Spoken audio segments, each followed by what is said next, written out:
got a silver play button this year.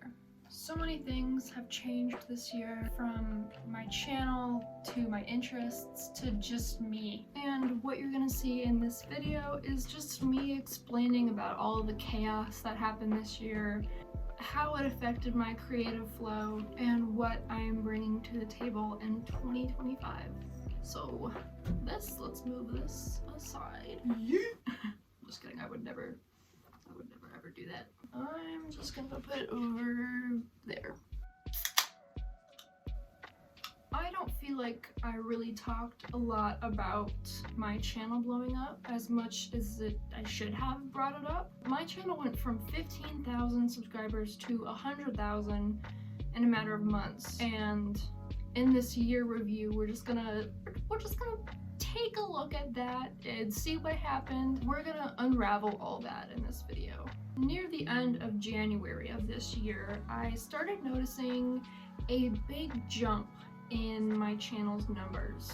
Views, subscribers, watch time, even revenue. So when my channel's numbers were going up, I realized that these were coming from my YouTube shorts. I've been doing YouTube shorts for a while, specifically the style where I take an audio clip and I draw over them with a character I feel like that would fit, and I make little scenarios with them. And all of a sudden I was receiving comments every single day, and so many supportive and nice comments of new people discovering my videos for the first time. I was getting comments on how they just kept watching it and they couldn't stop and they just had it on repeat, how perfect the audio matched the characters I was drawing, and even people making their own versions. And now it got to the point where people were thinking that I made the audio that went with those clips.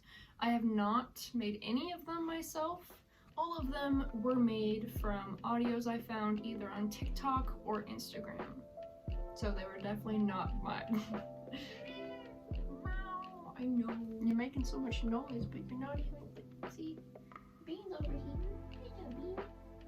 And even now, I still get comments from those videos that blew up all that time ago. Well, it was like the beginning of this year, but it feels like it's been basically a year, and I'm still getting comments on those videos. That is pretty cool.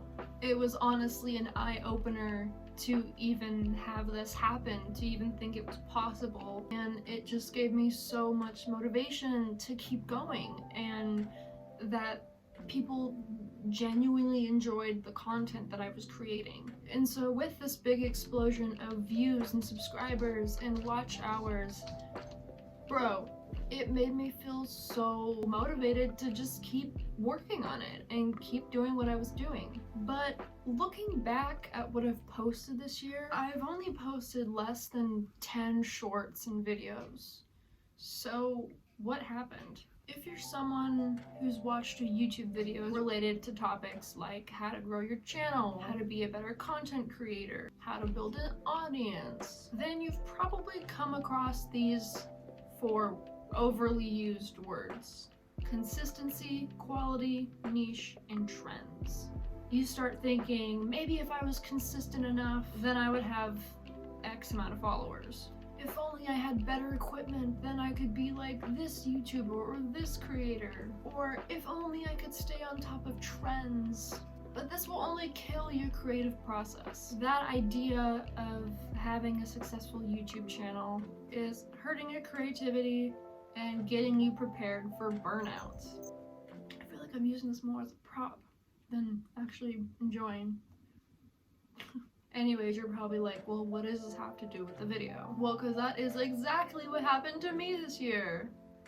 I started becoming obsessed with consistency every single week. I became a lot harsher on the quality of my drawings that I would make for the YouTube shorts. And I would only try to find audios that I expected to do good, not necessarily ones that I just wanted to do. I created this new image of myself that I wanted to have and almost live up to. After getting so many new people finding my channel, I was like, oh, well, I want to do better. So my version of wanting to do better came from how consistently I was posting, how good the quality was in my drawings. As you can imagine, bestie, I did not girl boss under these conditions. I didn't realize it then, but I was nitpicking and questioning every part of my process. Questions like, will this audio perform well? Am I making these drawings to the absolute best of my ability? And even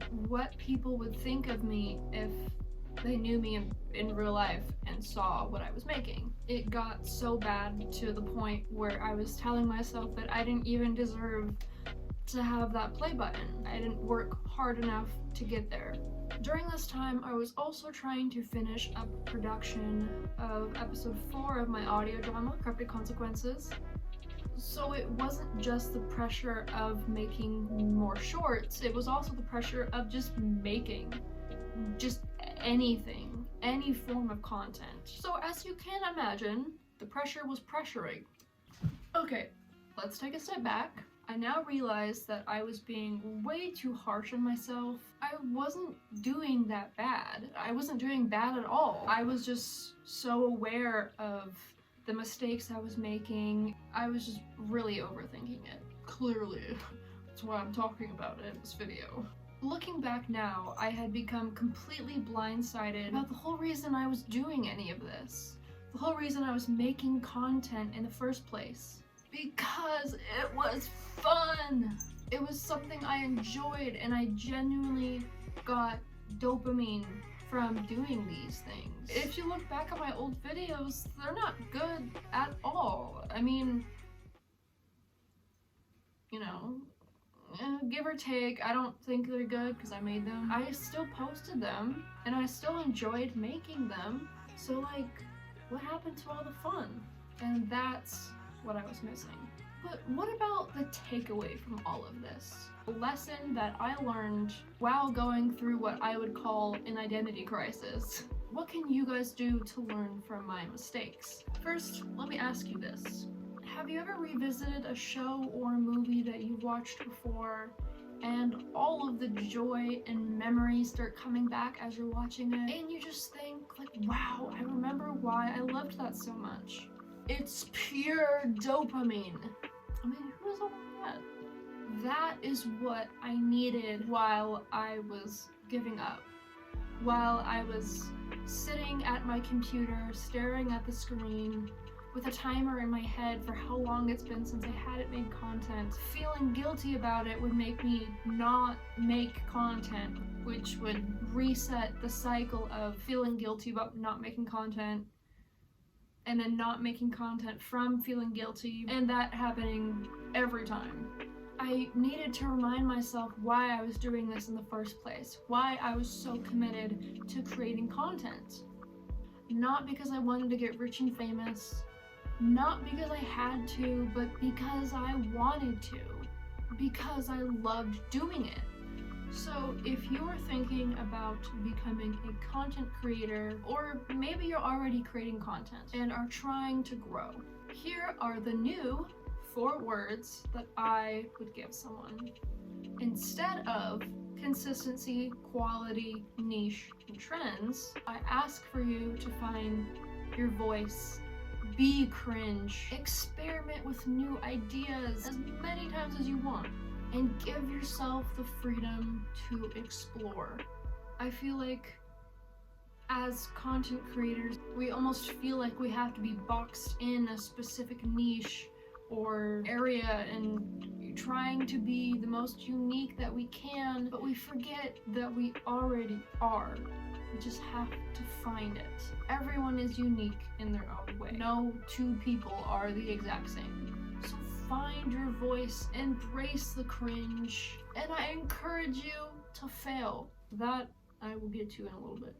So by the time you're watching this, it's probably already 2025, in which case, Happy New Year! But if there's anything to take away from this video, it might as well be to take your freaking time, okay?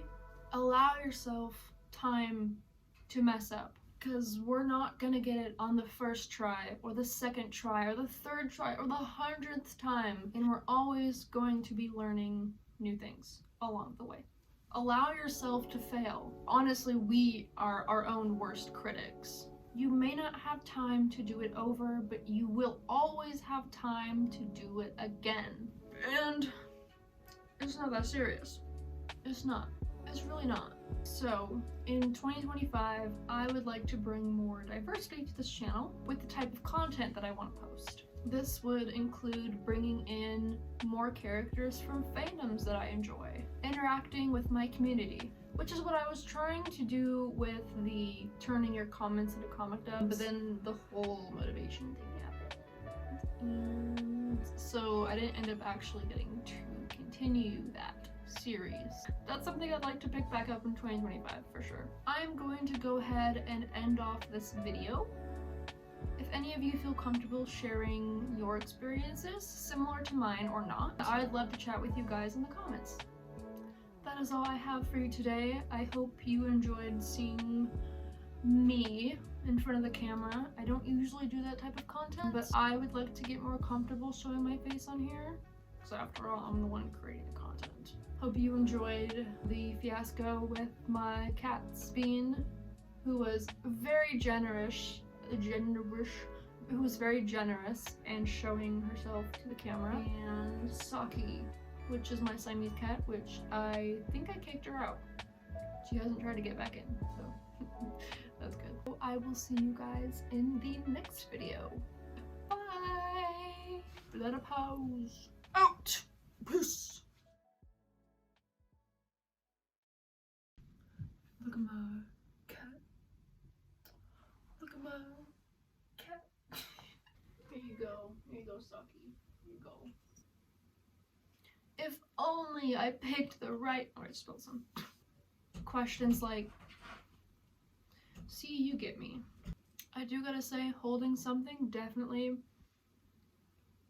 lets me breathe more, because I don't have to like worry about what my hands are doing, because I just have a drink. So if you're anxious on camera like me, highly recommend. I decided to bring Twilight and Rainbow. Don't look at her hair, it's really embarrassing. I don't know what happened. I decided to bring them in the frame. My most popular YouTube short, it's Rainbow Dash teaching Scootaloo arson. It's a great short. I understand completely why it blew up. I've had a lot of my shorts with Twilight blow up, specifically with Twilight and Spike, and I love making those. I think they're freaking hilarious, and I'm glad you guys like them too. Also, this is Jelly Bean. Everyone calls her Bean for short. She doesn't have